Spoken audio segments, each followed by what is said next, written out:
Maybe you're thinking about getting Addictive Drums too and using it in Cakewalk by Bandlab, or you already own it and want to know about its full potential. Let's talk about using Addictive Drums too in Cakewalk by Bandlab.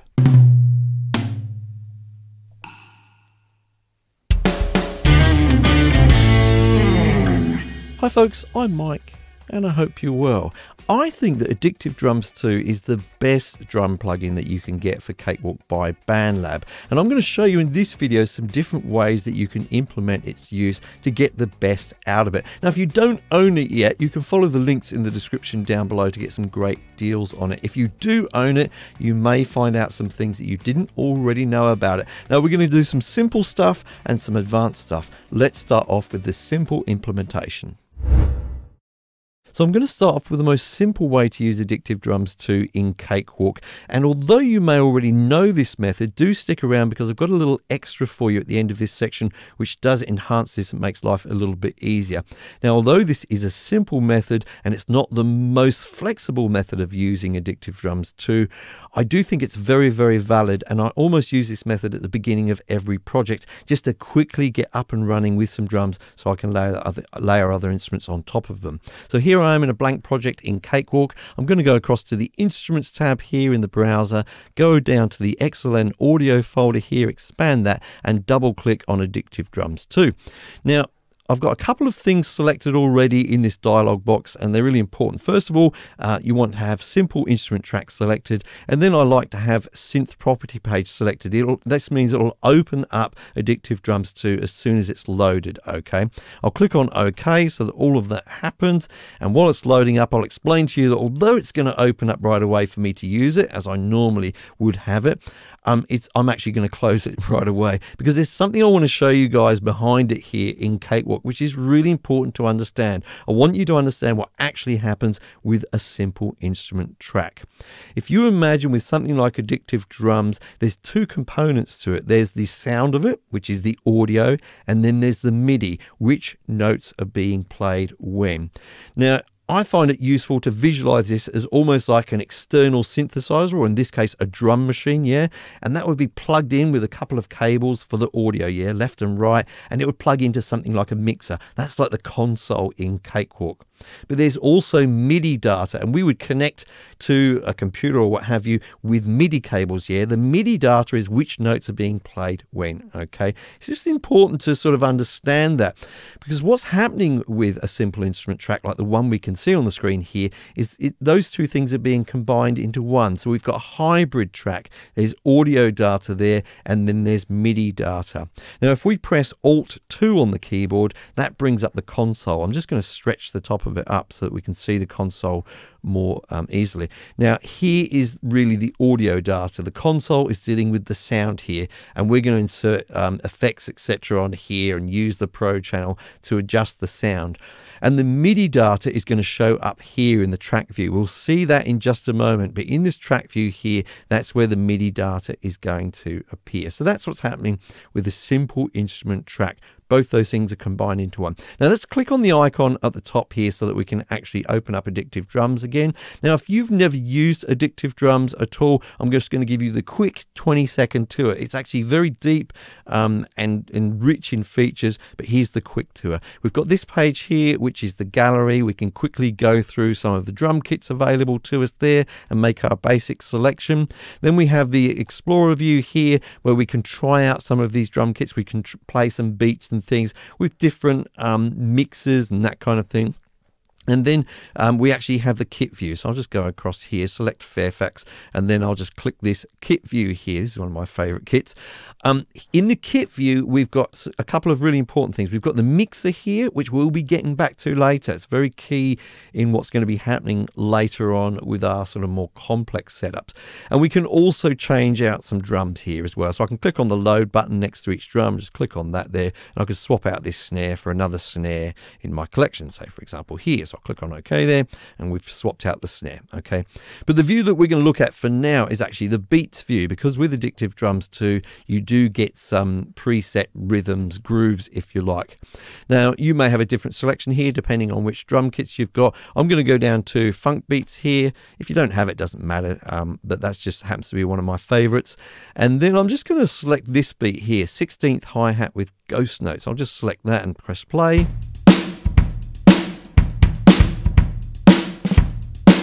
Yep, I like that one. That's cool. So if I want to use that in Cakewalk, I can do that very, very easily. I can just grab it here and then drag it out and then drop it onto that track there, okay? And you can see that the MIDI notes have appeared there. Now let's close down Addictive Drums 2 for now.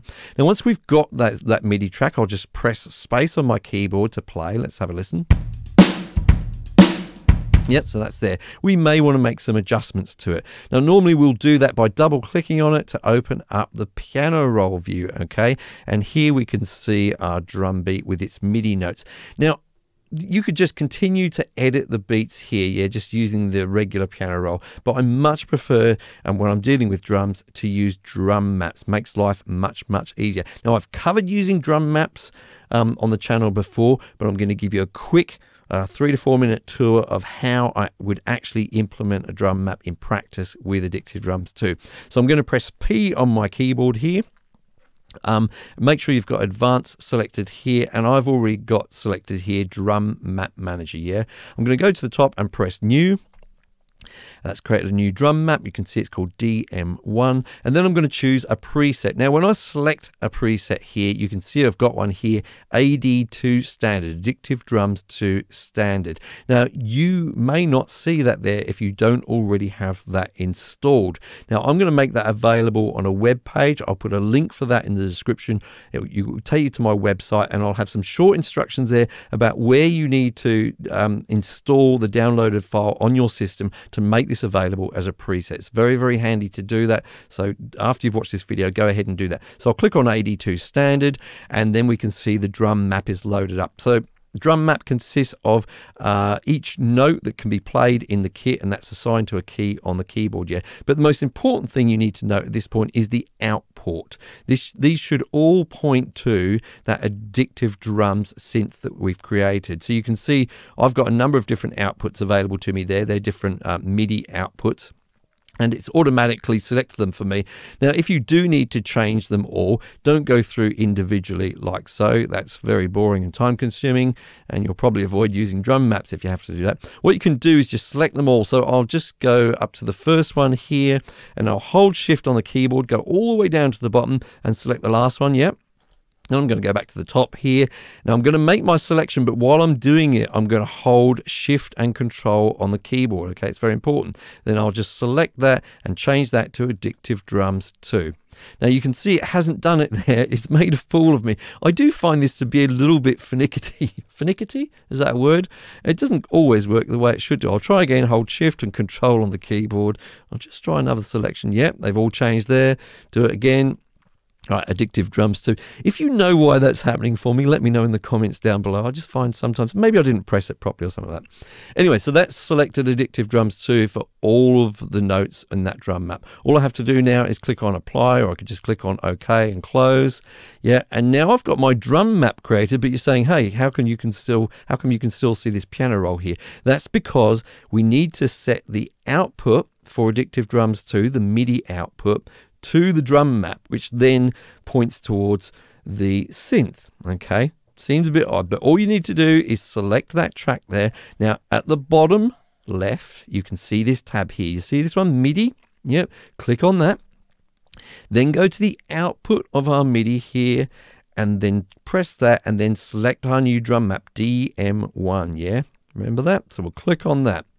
And there we have now our drum map ready to use. I know that seems like a long process, but once you get into the flow of it, it really doesn't take that long at all. Now, if I scroll down here, I can see the existing notes there. I can play individual drums over here, and I can see what they are. Importantly, I can also mute or solo drums as well over here. So it's very, very cool. And of course, we don't need to worry about the length of a note for drums. So we don't see the length of the note, but we can see the velocities here, and we can make changes to the velocity. So a very, very cool way to create your drum beats. Now, why is this a simple method? Why is there a more complex way of doing things? Well, if we go back to our drums again, I'll just open them up. Remember, we've got our mixer over here. I'll go to the kit view. We've got our mixer here.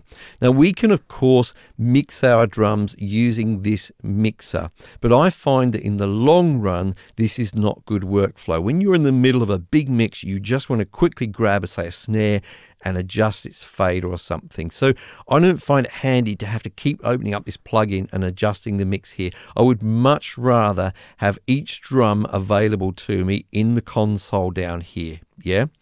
So that's why I describe this as a simple method. What I really want is to have individual drums coming out here. Now, the other advantage of just the workflow is that we can then use, say, the Pro channel or insert VST effects so that we can use them on individual drums. We may have a favorite reverb or an EQ that we like to use and apply that to the snare only, for example.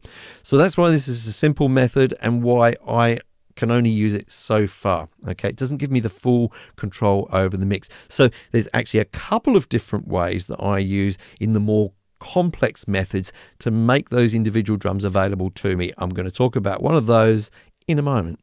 Now, before we do take a look at those other methods, if you're finding this video useful, go ahead and hit the like button for me. Do it right away so that you don't forget. I really appreciate it, and it lets me know that I should make more videos like this one. Now, if you're not finding this video useful at all, hit the dislike button twice. And if you do like this kind of content, make sure you subscribe and ring the bell so that you're notified about other videos like this. Now, back to those other methods. Now, this method's a little bit quirky. It's a kind of a hybrid. I don't use it often, but I encourage you to watch, because if nothing else, you're going to learn a little bit more about how Cakewalk is routing the audio from plugins like Addictive Drums too. So I'm still using my simple instrument track here, just as we were using before, but this time I want to have some of the drums output to new audio tracks, and I don't want to have to recreate everything again. Okay, so I'm going to choose the snare drum, for example. Now, if we click on the snare drum at the moment, you'll see on the mixer here that it's coming through on its channel here, but if I play again, look up here, you'll also see it in the overheads, the room mics, the bass, and also on the effects channels. So what I'm going to do just for the moment is mute all of those. Okay, I'm just for the moment, just mute those, and I'll also switch off any effects channels. I've got effects channel 2 there, and I'm just going to play that snare again just to make sure I'm only hearing it through this snare channel. Yep. Cool. That's the sound that I want to send out to my console in Cakewalk, and so that I can treat it separately, perhaps apply different effects or what have you. Okay, so I'm going to start off by going to the bottom of my snare track here and clicking on this downward arrow button. You'll see a menu appears with 4 or 5 different choices. It's on master at the moment, so it's just going out through the master channel in this mixer. Okay, now we've got 2 basic selections. That is to output separately pre-fader or post-fader. Then we have the option between both of those to output also to the master. So here we've got pre-fader, pre-fader plus master, post-fader, post-fader plus master. What that simply means is this: if we select pre-fader, which is what I'm going to do now, then the sound is going to be output to the console in a minute, and it's not going to be affected by this fader at all. So it wouldn't matter after this what we do with this fader. It won't adjust the output volume. Okay, if we select it to separate out post-fader, then not only can we use the fader in a minute in the console and Cakewalk, we can also use the fader here, so they're both working together. I don't find that particularly useful, but it's there if you want it. So I'll go back and I'll select separate out pre-fader. Now I've done that, and I'm just going to click on that snare again, and oh, there's no sound. We can see there's a signal happening here in this mixer, but where's the sound from Cakewalk? That's because we haven't actually set up an audio channel yet for that in Cakewalk. Very easy to do. So I'll just right click here and click insert audio track. Yeah, and that's created that audio track there. Now, again, if we click on the snare, no sound. That's because we have to now route it through to that audio track. We do that easily by selecting its input here. So if you see just at the bottom here, we can select the input for any audio track. And rather than select what we normally would, you know, a sort of a microphone input on our interface or something like that, we can actually select one of the outputs from Addictive Drums 2 here. You can see if I hover on there, all of these outputs appear. And what I'm going to select is this one here, snare right mono. Okay, so it's just a mono signal from the snare. I'll click on that, and now when I click on the snare drum, you can see that the sound of it is played through the console in Cakewalk here. So I can change the volume of it. Yeah, I can change the panning. All of the things that I can normally do on an audio channel. So it's now become very, very flexible. Although I can still hear the whole kit through the main mix. I'll play that now. The snare has got a different sound coming through here. Now do be mindful, what I'm going to do is play all of that, and I'm just going to drag that fader down, and you'll still be able to hear the snare. Yeah, let's have a listen.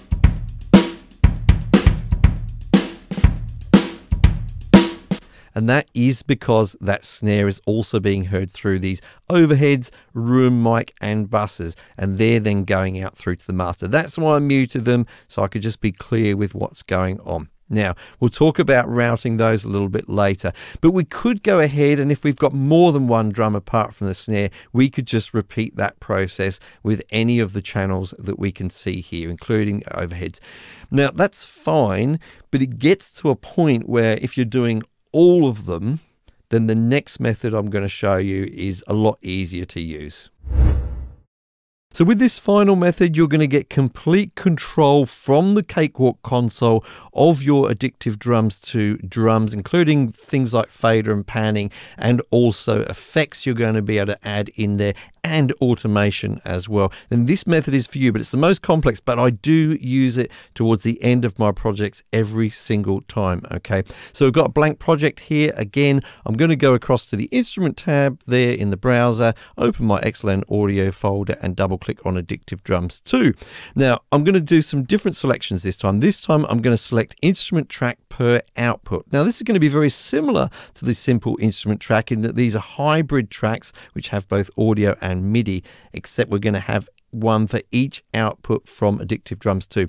Now you can choose between stereo or mono. I'm going to select mono because most drums are recorded in mono. Okay, now there are some channels which are stereo, we'll deal with that later, but as most of them are mono, I'll select mono outputs there. So I can again have synth property page selected or not. I will have it open this time, so I'll click on OK and wait for that to load up. It may take just a little bit longer than before, but it's happening now. Okay, so we've got our Addictive Drums 2. I'll go over there to the kit here, and you can see that the drums are loaded up at the moment. Now, you can see here that it's actually created a track for every single output from Addictive Drums 2. So there's 18 altogether. We'll be going through them in a moment. But essentially, we still have a little bit of work to do, because although those outputs have been created, if I click on any of these drums,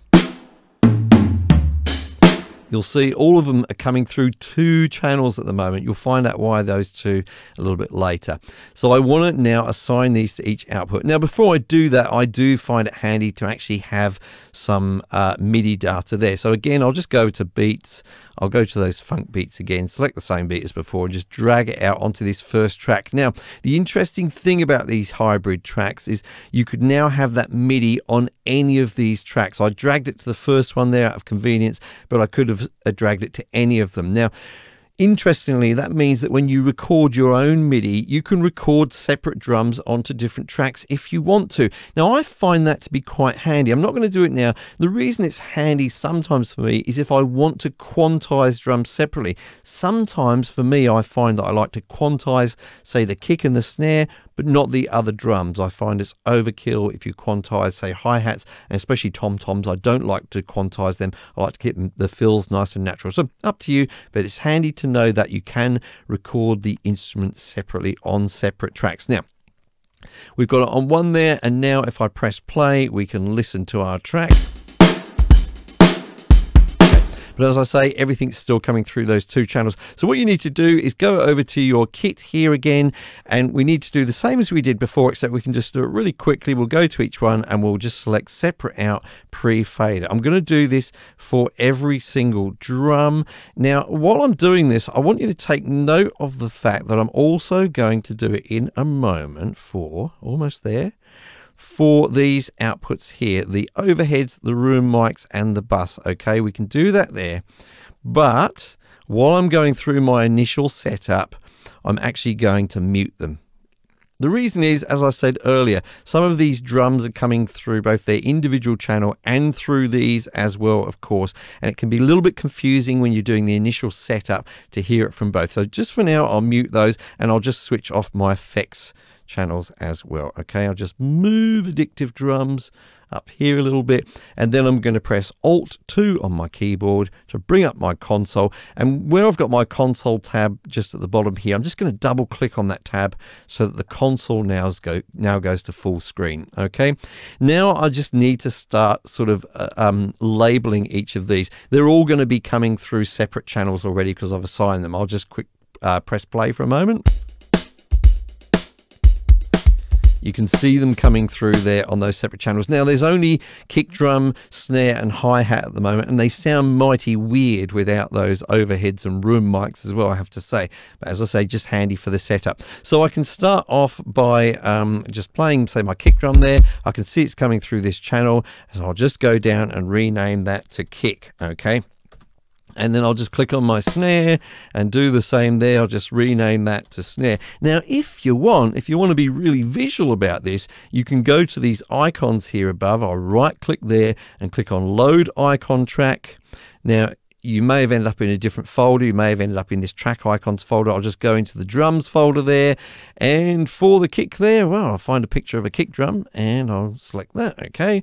And I can do the same for the snare, as you can imagine. Now, this is not necessarily the quickest process in the world, so it could be handy to set up a template for this if you so wish. But I'm going to go through and do that for all of my drums, but I'm going to fast forward the video for you so that you don't have to watch that tedious process. I'll see you on the other end.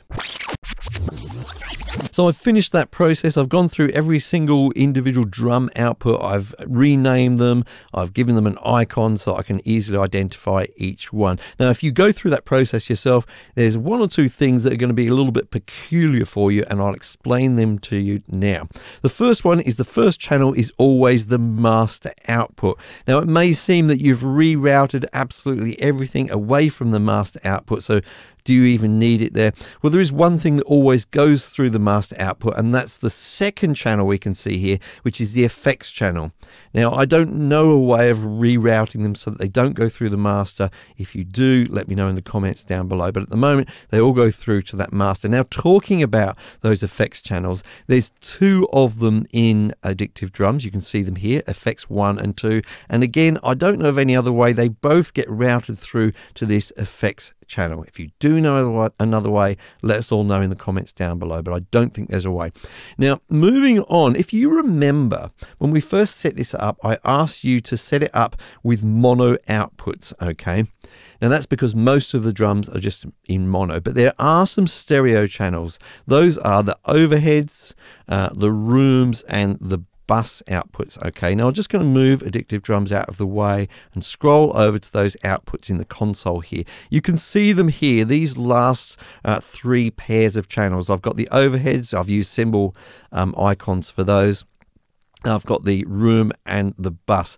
Now, what I've done is I've labeled them left and right. So overhead left, overhead right, and I've panned them left and right. That maintains that stereo sound for those, and that sounds rather nice when you do that. So it's a good idea to do it.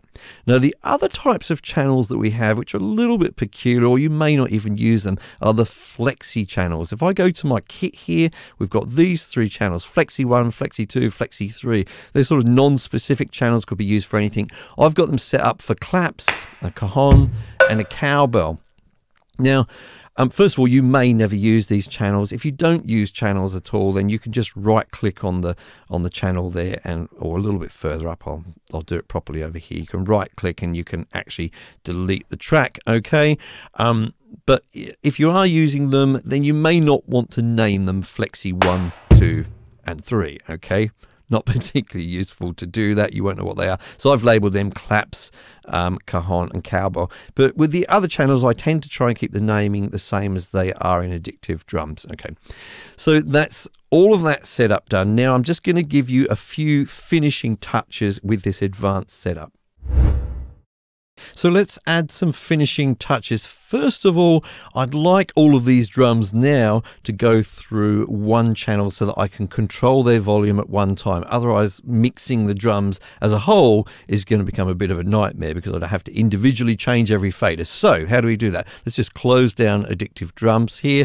I'm going to start off by creating a bus. So right over on the right-hand side here in Cakewalk, I'm just going to drag this divider out to give myself a little bit more room. I'm going to right-click in this space here and insert a stereo bus, and then I'm going to rename that at the bottom to drum bus. Okay, easily enough. Now I just need to route all of these drums through to that bus. I don't have to do it individually. Thankfully I can do them all at once. So I'll select the first one just by selecting its number at the bottom here. That turns orange. I'll go to the last drum and press shift on my keyboard and press the last one there. So I've got all of my drums selected, and then I'm going to go to the output menu of one of these drums and I'll select the output, but I'll hold shift and control on the keyboard at exactly the same time and then select the drum bus output. Okay, and you can see all of them have changed to the drum bus there. So now when I play my drums, I can control their overall volume using just one fader.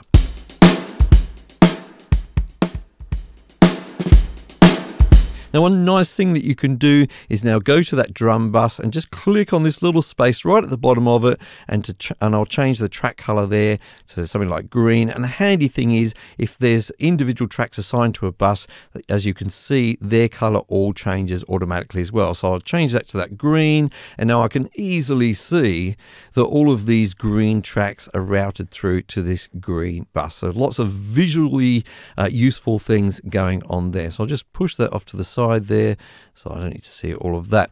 Now, the other thing that you're going to find peculiar is this. Let's say, for example, I go to solo this snare and I'll play my track again.